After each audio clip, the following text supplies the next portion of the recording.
मैं देश के उन वीर सपूतों को, उन बहादुर सैनिकों को नमन करता हूं जिन्होंने की राष्ट्र की सीमाओं की रक्षा के लिए जब भी आवश्यकता पड़ी है अपना बलिदान देने में वह पीछे नहीं रहे हैं। आज भी वह तैयार हैं और आज भी वह तत्पर हैं। साथ ही मैं उन सैनिकों की स्मृति को भी अध्यक्ष महोदय नमन करता हूं जिन्होंने की भारत की एकता और अखंडता सुनिश्चित करने के लिए अपना सर्वस्व बलिदान कर दिया। मैं पूरे देश की तरफ से सेनाओं के सभी जवानों के प्रति कृतज्ञता व्यक्त करता हूं अध्यक्ष महोदय। अध्यक्ष महोदय, आज मैं आपकी अनुमति से ऑपरेशन सिंदूर से जुड़े कुछ महत्वपूर्ण तथ्यों और विषयों को सदन के समक्ष रखने के लिए यहां खड़ा हूं। अध्यक्ष महोदय, 6 और 7 मई 2025 को भारतीय सेनाओं ने ऑपरेशन सिंदूर के नाम से एक ऐतिहासिक सैन्य कार्रवाई को अंजाम दिया। यह केवल एक सैन्य कार्रवाई नहीं थी, बल्कि यह भारत की संप्रभुता, उसकी अस्मिता, देश के नागरिकों के प्रति हमारी जिम्मेदारी और आतंकवाद के खिलाफ हमारी नीति का एक इफेक्टिव और डिसाइसिव डेमोन्स्ट्रेशन था। अध्यक्ष महोदय, जैसा इस सदन को जानकारी है, 22 अप्रैल 2025 को जम्मू कश्मीर के पहलगाम क्षेत्र में एक अमानवीय और कायराना आतंकी हमला हुआ। इस हमले में हमारे 25 निर्दोष नागरिकों सहित एक नेपाली नागरिक की भी जान गई थी। उन निर्दोष लोगों की जान उनका धर्म पूछ कर लिया गया। यह अपने आप में अमानवीयता का सबसे कुत्सित और सबसे घृणित उदाहरण था। यह घटना भारत की सहन शक्ति की सीमा की भी मैं मानता हूं परीक्षा थी। अध्यक्ष महोदय, इस हमले के तुरंत बाद हमारे प्रधानमंत्री श्री नरेंद्र मोदी जी ने तीनों सेनाओं के प्रमुखों की एक उच्च स्तरीय बैठक की और उन्हें छूट दी गई कि वे अपने विवेक, स्ट्रेटेजिक अंडरस्टैंडिंग और रीजनल सिक्योरिटी सिचुएशन को ध्यान में रखते हुए वह निर्णायक कार्रवाई करें। इसके बाद हमारे सैन्य नेतृत्व ने न केवल अपनी मैच्योरिटी दिखाई, बल्कि उस स्ट्रेटेजिक विजडम का भी परिचय दिया जिसकी उम्मीद भारत जैसी एक रिस्पॉन्सिबल पावर से की जाती है। अध्यक्ष महोदय, ऑपरेशन सिंदूर को अंजाम देने से पहले हमारी सेनाओं ने हर पहलू का बहुत ही गहराई के साथ अध्ययन किया। हमारे पास कई विकल्प थे, लेकिन हमने उस विकल्प को चुना जिसमें आतंकवादियों और उनके ठिकानों को अधिकतम नुकसान पहुंचे और जिसमें पाकिस्तान के आम नागरिक को कोई क्षति न होने पाए, इस बात की भी हम लोगों ने चिंता की। अध्यक्ष महोदय, हमारी सेनाओं द्वारा की गई वेल कोऑर्डिनेटेड स्ट्राइक्स ने 9 टेररिस्ट इंफ्रास्ट्रक्चर टारगेट्स को प्रिसीजन के साथ, सटीकता के साथ हिट किया और इस सैन्य कार्रवाई में एक अनुमान के अनुसार 100 से अधिक आतंकवादी, मैं बहुत संभल कर बोल रहा हूं अध्यक्ष महोदय, हमारी फिगर गलत ना होने पाए, फिगर इससे बहुत अधिक है। 100 से अधिक आतंकवादी, उनके ट्रेनर, उनके प्रशिक्षक, उनके हैंडलर, लश्कर-ए तोयबा और हिजबुल मुजाहिदीन जैसे आतंकवादी संगठनों से संबंधित थे। ये वही आतंकी संगठन हैं जिन्होंने पाकिस्तान की सेना और ISI का जिन्हें खुला समर्थन प्राप्त है। अध्यक्ष महोदय, 7 मई 2025 को रात्रि 1:05 भारतीय सशस्त्र बलों ने ऑपरेशन सिंदूर प्रारंभ किया, जिसमें पाकिस्तान और पाक ऑक्युपाइड कश्मीर में भारत के खिलाफ आतंकी गतिविधियों से जुड़े 9 स्थानों को निशाना बनाया गया। इसमें POK के मुजफ्फराबाद में सवाई नाला और सैयदना बिलाल कैंप, कोटली में मस्जिद अब्बास व मसबर रहील शाहिद कैंप, कोटली में गुलपुर कैंप, भिम्बर में बरनाला कैंप, कोटली में अब्बास कैंप और पाकिस्तान के पंजाब प्रांत में बहावलपुर, मुहिदके और सरजाल और मेहमुना जोया शामिल थे। इनमें से 7 आतंकी शिविरों को भारतीय सेना ने पूरी तरह से नष्ट कर दिया। जबकि भारतीय वायुसेना ने मुरीदके और बहावलपुर को नेस्त नाबूद किया, जो लश्कर-ए-तोयबा और जैश-ए मोहम्मद के केंद्र हैं। पूरा ऑपरेशन मात्र, अध्यक्ष महोदय, जानकर पूरे सदन को प्रसन्नता होगी कि विद इन 22 मिनट्स पूरा ऑपरेशन समाप्त हो गया और हमने आतंकवादियों को उनके घर में घुसकर मारा। सशस्त्र बलों ने हमारी माताओं और बहनों के सिंदूर का बदला लिया और प्रत्येक भारतीय इस भावना से ओत-प्रोत हो गया। अध्यक्ष महोदय, मैं चाहूंगा कि पूरा सदन एक बार हमारे सेना के बहादुर जवानों के शौर्य और पराक्रम का अभिनंदन करे। अध्यक्ष महोदय, यह सिंदूर की लाली शौर्य की कहानी है। यह सिंदूर की लाली शौर्य की कहानी है, भारत के मस्तक पर वीरता की निशानी है। अध्यक्ष महोदय, सेनाओं ने अंधेरी रात होने के बावजूद हमले की सफलता के स्पष्ट एविडेंस भी जुटाए हैं, साक्ष्य है हमारे पास। अध्यक्ष महोदय, हमले के कुछ ही घंटों के भीतर एक प्रेस रिलीज और मीडिया ब्रीफिंग के माध्यम से इन्हें जनता की जानकारी के लिए जारी कर दिया गया था। मुझे यह पुष्टि करते हुए गौरव की अनुभूति हो रही है कि सशस्त्र बल अपने सभी मिशन ऑब्जेक्टिव्स को पूरा करने में पूरी तरह से सक्षम रहे और साथ ही कामयाब रहे। अध्यक्ष महोदय, 7 मई 2025 को हमले माने 1:35 के तुरंत बाद भारतीय डीजीएमओ ने हॉटलाइन संदेश के माध्यम से पाकिस्तान के डीजीएमओ यानी डायरेक्टर जनरल मिलिट्री ऑपरेशन से संपर्क किया और टेरर इंफ्रास्ट्रक्चर के खिलाफ हमारे हमले के रेशनल और मेथोडोलॉजी के बारे में पूरी जानकारी दी और यह तथ्य भी बताया ये हमले एस्केलेटरी नेचर वाले नहीं थे, माने इसको हम आगे नहीं बढ़ाना चाहते। जिन मोहि मारा तीन मोहि मारे। अध्यक्ष महोदय, जिस प्रकार प्रभु हनुमान ने लंका में अपनी रणनीति बनाई थी, उसी प्रकार हमने भी उन्हीं को निशाना बनाया जिन्होंने हमें नुकसान पहुंचाया था।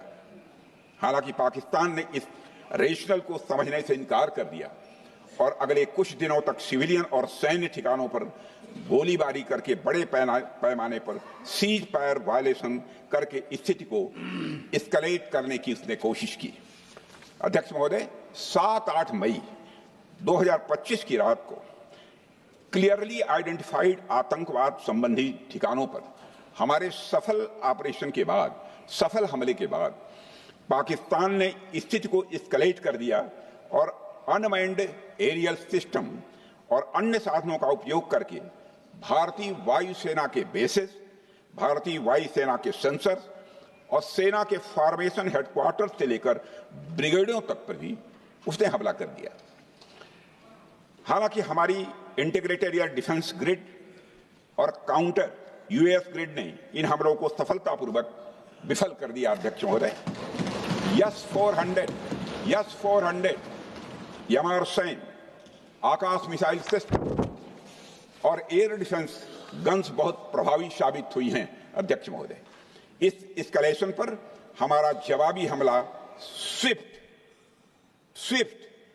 प्रोपोर्शनेट और नवातुला था। अध्यक्ष महोदय, जिसमें 8 मई 2025 को केवल चुनिंदा पाकिस्तानी एयर डिफेंस सिस्टम और सेंसर नेटवर्क को प्रिसीजन गाइडेड मिशन द्वारा म्यूनिशंस द्वारा जो है टारगेट किया गया। अध्यक्ष महोदय, हमारी कार्रवाई पूरी तरह से सेल्फ डिफेंस में थी, न तो वह प्रोवोकेटिव थी और न तो एक्सपेंशनिस्ट थी। पाक द्वारा ये हमले 7 मई 25 से लगातार चले और 10 मई 2025 को रात लगभग 1:30 पर पाकिस्तान ने बड़े पैमाने पर भारत के ऊपर मिसाइल, ड्रोन, रॉकेट और अन्य लॉन्ग रेंज वेपन्स का इस्तेमाल किया। इसके साथ साथ उन्होंने इलेक्ट्रॉनिक वॉरफेयर से जुड़ी टेक्नोलॉजीज का भी सहारा लिया। अध्यक्ष महोदय, उनके निशाने पर हमारे भारतीय वायुसेना के अड्डे, थल सेना के एम्यूनिशन डिपोज, हवाई अड्डे और मिलिट्री कैंट थे। अध्यक्ष महोदय, यह कहते हुए मुझे गौरव की अनुभूति हो रही है कि हमारे air defence system, counter drone system और इलेक्ट्रॉनिक इक्विपमेंट्स ने पाकिस्तान के इस हमले को पूरी तरह से नाकाम कर दिया। पाकिस्तान हमारे किसी भी टारगेट को हिट नहीं कर पाया अध्यक्ष महोदय, और हमारे किसी भी इंपॉर्टेंट एसेट को नुकसान नहीं हुआ है। हमारी सुरक्षा व्यवस्था अध्यक्ष महोदय चाक चौबंद थी और हर हमले को हम लोग रोका गया। मैं इसके लिए भारतीय सेना के बहादुर सैनिकों की जमकर सराहना करता हूं, जिन्होंने दुश्मन के हर मंसूबे पर पानी फेर दिया। और अपने प्रतिपक्ष के मित्रों से भी कहना चाहता हूं, एक बार फिर से भारत के सेना के जवानों का कम से कम मेज थपथपाकर उनका अभिनंदन करिए। बहुत बहुत धन्यवाद। बहुत बहुत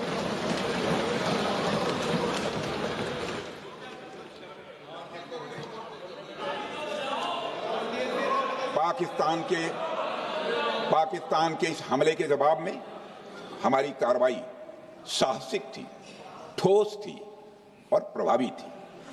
भारतीय वायुसेना ने वेस्टर्न फ्रंट पर पाकिस्तान के हवाई अड्डों, command and control systems, military infrastructures और एयर डिफेंस सिस्टम को निशाना बनाया और इस मिशन को हमारी सेनाओं ने सफलतापूर्वक अंजाम देने में कामयाबी हासिल की। अध्यक्ष महोदय, हमारी सेनाओं ने चकलाला, सरगोधा, रफीकी, रहीम यार खान, जैकबाबाद, सुक्कुर और भोलारी जैसे बड़े एयरबेस पर प्रहार किया और पूरी दुनिया ने भारतीय वायुसेना के शौर्य और पराक्रम की तस्वीर देखी।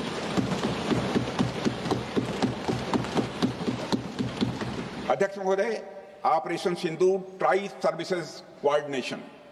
सर्विसेज कोऑर्डिनेशन का एक बेमिसाल उदाहरण था। जब भारतीय वायुसेना ने आसमान से हमले किए, हमारी थल सेना ने जमीन पर मोर्चा संभाल लिया। हमारे जवान नियंत्रण रेखा पर पूरी ताकत से डटे रहे और पाकिस्तान की हर हरकत का करारा जवाब दिया। अध्यक्ष महोदय, भारतीय नौसेना ने भी, लोग पूछते हैं भारतीय नौसेना का क्या रोल था, भारतीय नौसेना ने भी उत्तरी अरब सागर में अपनी तैनाती मजबूत कर दी। भारतीय नौसैनिकों ने पाकिस्तान को यह साफ संदेश दिया कि हम समुद्र से लेकर जमीन तक पाकिस्तान के हर महत्वपूर्ण ठिकानों पर प्रहार करने में न केवल सक्षम हैं बल्कि हम तैयार हैं। अध्यक्ष महोदय, इस ऑपरेशन का मकसद टेररिस्ट कैंप्स और उनके सपोर्टर्स को टारगेट करना, उन्हें नेस्त नाबूद करना था और यह साफ संदेश देना था कि भारत आतंकवाद के विरुद्ध जीरो टॉलरेंस रखता है। भारत ने कार्रवाई इसलिए रोकी क्योंकि कॉन्फ्लिक्ट के पहले और उसके दौरान जो भी पॉलिटिकल और मिलिट्री ऑब्जेक्टिव्स तय किए गए थे उसे हम पूरी तरह से हासिल कर चुके थे। इसलिए यह कहना, यह मानना कि यह ऑपरेशन किसी दबाव में रोका गया था, यह बेबुनियाद है और सरासर गलत है।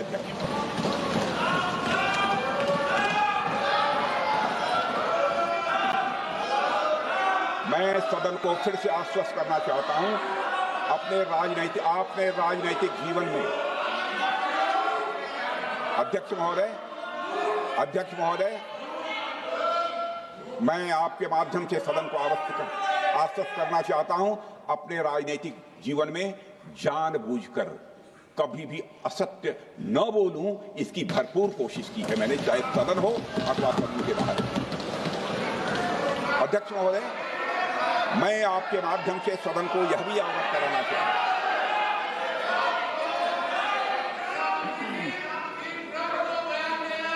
प्लीज बैठिए। आप क्यों खड़े? अध्यक्ष महोदय, मैं आपके माध्यम से सदन को यह भी अवगत कराना चाहूंगा कि सीमा पार करना या वहां की टेरिटरी कैप्चर करना इस ऑपरेशन का उद्देश्य नहीं था। ऑपरेशन सिंदूर प्रारंभ करने का मकसद था अध्यक्ष महोदय, उन टेरर नर्सरीज को खत्म कर देना जिन्हें पाकिस्तान ने बरसों से पाला पोसा था। और यह ऑपरेशन उन मासूम परिवारों को न्याय दिलाने के लिए लॉन्च किया गया था जिन्होंने पाक स्पॉन्सर्ड टेररिस्ट अटैक्स में अपने प्रियजनों को खोया था। हमारी सेनाओं ने सिर्फ उनको टारगेट किया जो इन आतंकियों को सपोर्ट करते हुए भारत पर हमला करने की कोशिश में लगातार शामिल थे। अध्यक्ष महोदय, ऑपरेशन सिंदूर का ओवरऑल पॉलिटिको मिलिट्री ऑब्जेक्टिव यह था कि आतंकवाद के रूप में प्रॉक्सी वार लड़ रहे पाकिस्तान को सजा दी जाए, और इसी वजह से आर्म फोर्सेस को पूरी आजादी दी गई थी कि वे अपने टारगेट खुद चुने और करारा जवाब दें।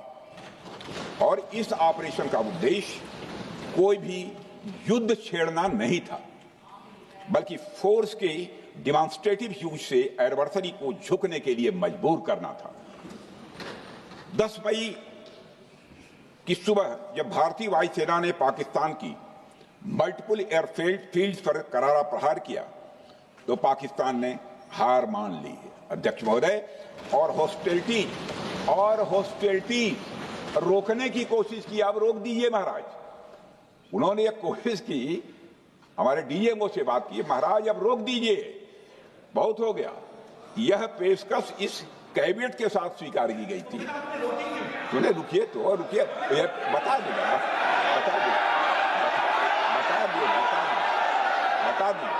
अब बैठ आपको मौका मिलेगा। यह क्यों रुका, इसका पहले ही मैं पूरी तरह से वर्णन कर चुका हूं अध्यक्ष महोदय। मैं नेता प्रतिपक्ष को बहुत सम्मान के साथ कहना चाहता हूं कि कृपया एक बार मेरा पूरा भाषण पूछ लें। आपको प्रश्न पूछने की पूरी आजादी है, आप पूछ सकते हैं, मैं उसका उत्तर दूंगा। अध्यक्ष महोदय, 10 मई की सुबह जब भारतीय वायुसेना ने पाकिस्तान की मल्टीपल एयरफील्ड पर करारा प्रहार किया तो पाकिस्तान ने हार मानी और हॉस्टिलिटी रोकने की उन्होंने पेशकश की। यह पेशकश इस कैबिनेट के साथ स्वीकार की गई हम लोगों के द्वारा कि यह ऑपरेशन केवल पाज किया गया है, स्थगित किया गया है। यह ऑपरेशन समाप्त नहीं हुआ है अध्यक्ष महोदय। अगर पाकिस्तान की ओर से भविष्य में कोई भी मिस एडवेंचर हुआ तो यह ऑपरेशन अध्यक्ष महोदय, मैं सदन को आश्वस्त करना चाहता हूं, दोबारा प्रारंभ हो।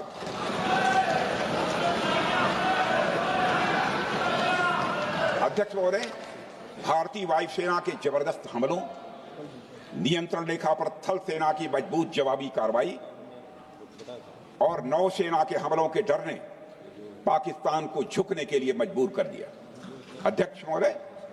और पाकिस्तान की हार उनकी एक सामान्य विफलता नहीं थी, बल्कि यह उसके सैन्य बल और मनोबल या दोनों की एक हार थी।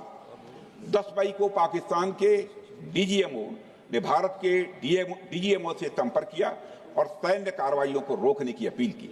मैं सदन में यह बात फिर से दोहराना चाहूंगा कि पाकिस्तान के डीजीएमओ ने भारत के डीजीएमओ से संपर्क किया और सैन्य कार्रवाइयों को रोकने की अपील की। 12 मई को दोनों देशों के डीजीएमओ के बीच औपचारिक संवाद हुआ और दोनों पक्षों ने सैन्य कार्रवाइयों पर विराम लगाने का निर्णय लिया। अध्यक्ष महोदय, हमारे सैनिकों का जो मनोबल, मातृभूमि की रक्षा करने का जो उनका समर्पण है, ऑपरेशन सिंदूर के दौरान उसका दर्शन 140 करोड़ से अधिक भारतवासियों ने देखा। मुझे खुद भी और प्रधानमंत्री जी को सीमावर्ती क्षेत्रों में जाकर हमारे जवानों से मुलाकात का अवसर मिला है। अध्यक्ष महोदय, श्रीनगर के मिलिट्री बेस पर, भुज के एयरबेस पर, उधमपुर के कमांड सेंटर पर, हर जगह प्रत्यक्ष मैंने अपनी आंखों से देखा कि हमारे सैनिकों का मनोबल अपनी पूरी बुलंदी पर था। उनकी आंखों में विश्वास है और उनका संकल्प अडिग है। वे न केवल भारत की सीमाओं की रक्षा कर रहे हैं, बल्कि हमारे राष्ट्रीय स्वाभिमान की भी अध्यक्ष महोदय रक्षा कर रहे हैं। अध्यक्ष महोदय, किसी भी देश में जनता सत्ता पक्ष को और विपक्ष को अलग अलग दायित्व सौंपती है, दोनों को अलग अलग दायित्व, और हेल्दी डेमोक्रेसी में तो स्वाभाविक है। सत्ता पक्ष का काम होता है जनता के हितों को ध्यान में रखते हुए कार्य करना, और विपक्ष का काम होता है सरकार से जनता के मुद्दों से संबंधित जरूरी प्रश्न पूछना। ऑपरेशन सिंदूर क्यों शुरू किया गया, इसकी जानकारी पहले भी दी गई है और आज भी मैंने सदन को दी है। अध्यक्ष महोदय, कभी कभी हमारे प्रतिपक्ष के लोग ये पूछते रहे हैं कि हमारे कितने बीमार गिरे। मुझे लगता है उनका यह प्रश्न हमारी राष्ट्रीय जनभावनाओं का सही से प्रतिनिधित्व नहीं कर रहा है। मुझे लगता है उन्होंने एक बार भी हमसे यह नहीं पूछा कि हमारी सेनाओं ने दुश्मन के कितने विमान मार गिराए।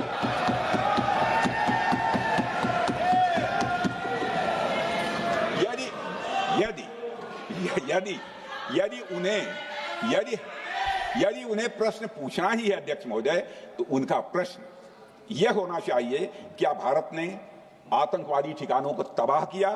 तो उसका उत्तर है हाँ।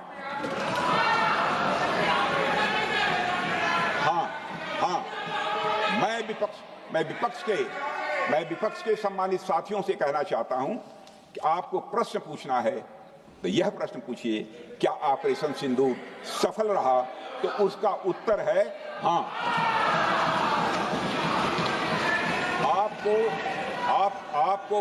आपको प्रश्न पूछना है तो यह प्रश्न पूछिए कि जिन आतंकियों ने हमारी बहनों, हमारी बेटियों का सिंदूर मिटाया, क्या हमारी सेनाओं ने ऑपरेशन सिंदूर में उन आतंकियों के आकाओं को मिटाया? तो इसका उत्तर है हाँ। और आपको प्रश्न पूछना है तो यह पूछिए कि इस ऑपरेशन में क्या हमारे जाबाज सैनिकों को कोई क्षति हुई है? तो उसका उत्तर है नहीं। अध्यक्ष महोदय, लक्ष्य जब बड़े हो तो अपेक्षाकृत छोटे मुद्दों पर हमारा ध्यान नहीं जाना चाहिए। लक्ष्य बड़े हों तो छोटे मुद्दों पर, अपेक्षाकृत जो छोटे मुद्दे होते हैं कंपैरेटिवली, उन पर ध्यान नहीं जाना चाहिए, क्योंकि छोटे मुद्दों पर ही ध्यान देते रहने से देश की सुरक्षा और सैनिकों के सम्मान और उत्साह जैसे बड़े मुद्दों से ध्यान हट सकता है, जैसा कि विपक्ष के हमारे कुछ साथियों के साथ हो रहा है। अब चूंकि विपक्ष के मित्र ऑपरेशन सिंदूर को लेकर उचित प्रश्न नहीं पूछ पा रहे हैं, तो उन्हें मैं क्या बताऊं अध्यक्ष महोदय। मैं लगभग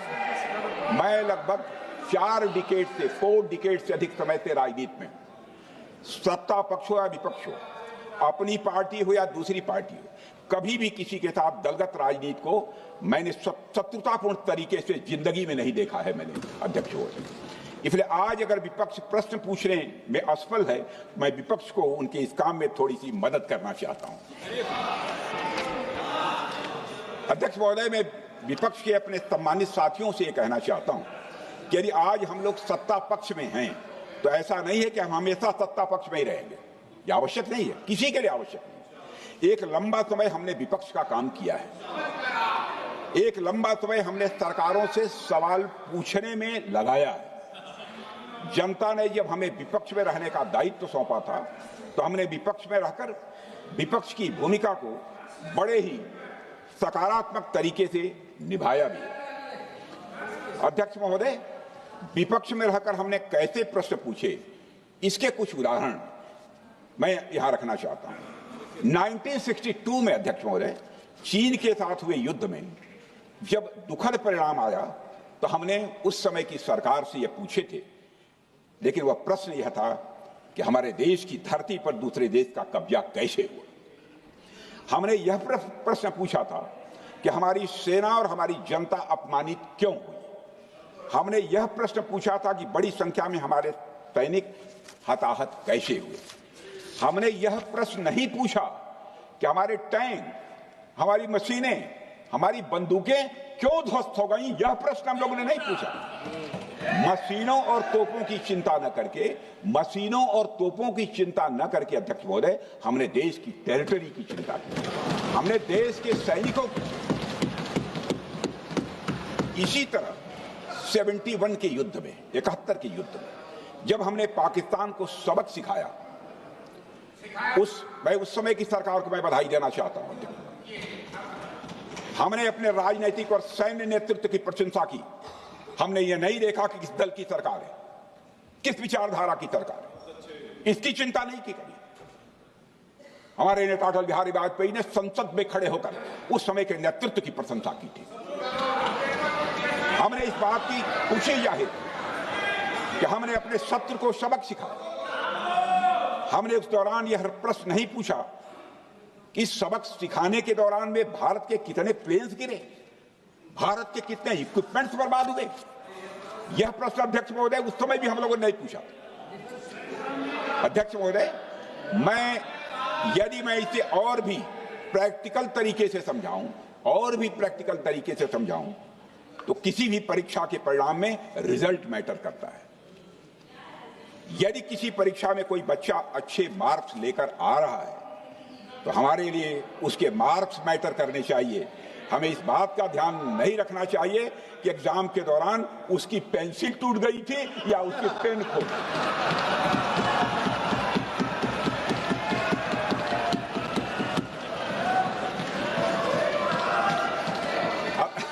अध्यक्ष महोदय, अल्टीमेटली रिजल्ट मैटर करता है और रिजल्ट यह है, अध्यक्ष महोदय, अल्टीमेटली रिजल्ट मैटर करता है और रिजल्ट यह है अध्यक्ष महोदय कि ऑपरेशन सिंदूर के दौरान हमारी सेनाओं ने जो लक्ष्य निर्धारित किया था उन लक्ष्यों को पूर्ण रूप से प्राप्त करने में हमने कामयाबी हासिल की। अध्यक्ष महोदय, भारत हमेशा से पाकिस्तान सहित अपने पड़ोसी देशों से मित्रता और सौहार्द सहयोगपूर्ण संबंध का सदैव इच्छुक रहा है। इसके लिए भारत की सभी सरकारों ने ईमानदारी से प्रयास भी किए हैं। वह चाहे आदरणीय लाल बहादुर शास्त्री जी हों या अटल बिहारी वाजपेयी जी हों या हमारे स्वर्गीय मनमोहन सिंह जी हों या प्रधानमंत्री श्री नरेंद्र मोदी जी, सभी ने हमेशा चाहा है कि इस इलाके में शांति और समृद्धि बनी रहे। सभी ने यह चाहा।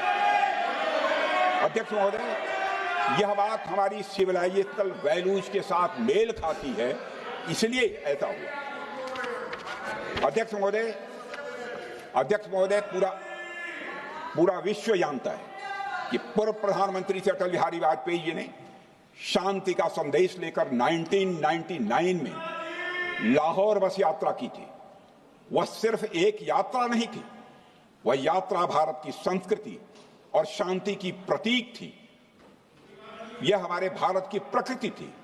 लाहौर पहुंचकर अटल बिहारी वाजपेयी जी ने मीनारे पाकिस्तान पर विजिटर्स रूप में जो लिखा था, जिसका जिक्र लोग आज भी करते हैं, और उन्होंने लिखा था, उसकी मैं चर्चा करता हूं। उन्होंने लिखा था कि मीनारे पाकिस्तान से मैं पाकिस्तान की जनता को यह विश्वास दिलाना चाहता हूं कि भारत अस्थायी शांति और मित्रता का आकांक्षी है।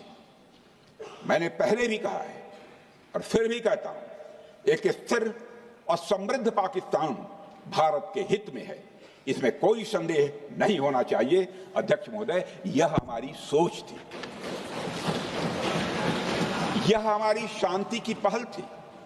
यह पहल हमारी हजारों साल पुरानी सांस्कृतिक चेतना, हमारी नैतिक शक्ति और हमारी सभ्यता के उन मूल्यों से निकली थी जो शांति को शक्ति मानती है। अध्यक्ष महोदय, लेकिन हमारे शांति के प्रयास को हमारी नाइविटी, उदारता या सरलता समझ लिया गया। जब हम शांति के लिए कदम बढ़ा रहे थे, उसी वक्त पाकिस्तान कारगिल में घुसपैठ की साजिश रच रहा था। हम दोस्ती के राह पर थे तो वो षड्यंत्र की राह पर थे। जब हम मामला खुलकर सामने आया तो हमारे वीर सैनिकों ने इस घुसपैठ के खिलाफ कार्रवाई करना प्रारंभ किया, और जब भारत की जीत सामने दिखाई दे रही थी तो पाकिस्तान ने परमाणु युद्ध की धमकी दे डाली। अध्यक्ष महोदय, तब हमारे तत्कालीन प्रधानमंत्री आदरणीय अटल बिहारी वाजपेयी जी ने कहा था, पाक सेना के परमाणु हमले से भारत का तो कुछ नहीं बिगड़ेगा, लेकिन पाकिस्तान दूसरे दिन का सूरज नहीं देख पाएगा।